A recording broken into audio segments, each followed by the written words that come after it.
Здраво се, вклучно повторно зборувам за уште еден постдипломски предмет, магистарски, кој го има магистранатите, додека јас бев магистрант, а тој е за среден век, односно византијска дипломатика. Предмет каде акцентот е ставен на надворешната политика, односно на издавањето на разни правни документи, образци, кодекси, различни правни норми, декларации, односно документи карактеристични за тој временски период и секаков вид на останати документи.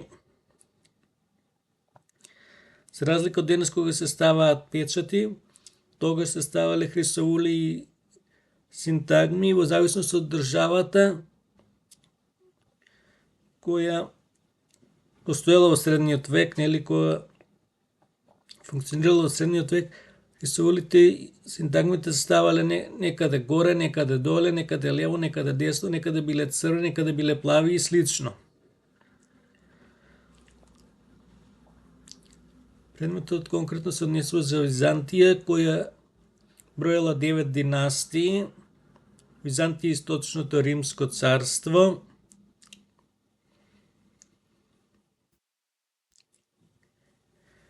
Денешна Грција го наследила христијанството од Византија и затоа има и крст на знамето на Грција, тој е од Византија.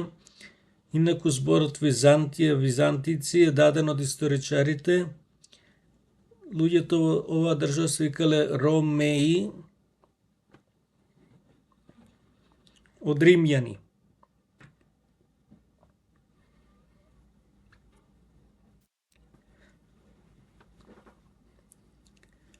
Инаку во текот на нејзиното постоење Византија најмногу имала притисок од словените, потоа германските племиња, Венеција, на крајот на нејзиното постоење на Италија, овие држави кои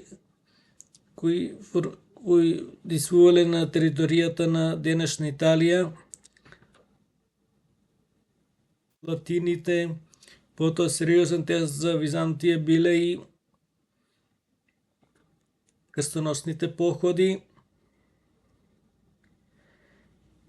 И треба исто да се напомене и дека дури арабјаните, појавата на исламот и создавањето на калифатите се исто така сериозен проблем за владењето на државата која се сметала за православие и била православие во тој временски период, за разлика од западниот католички Ватикан.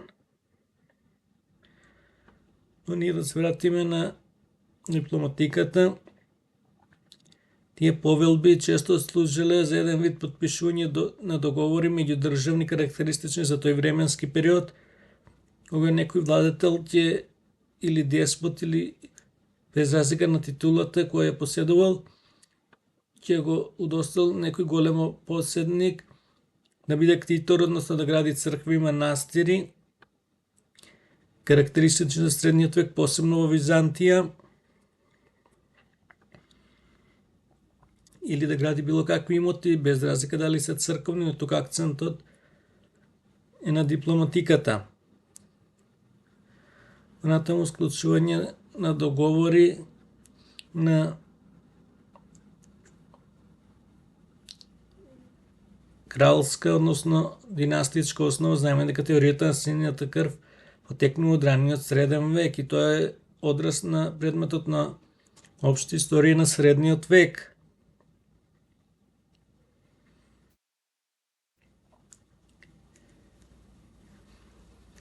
Денес се станува збор за еден навистина интересен предмет и се надам дека на секој еден ќе му се допадне. До нареден пат, поздрав!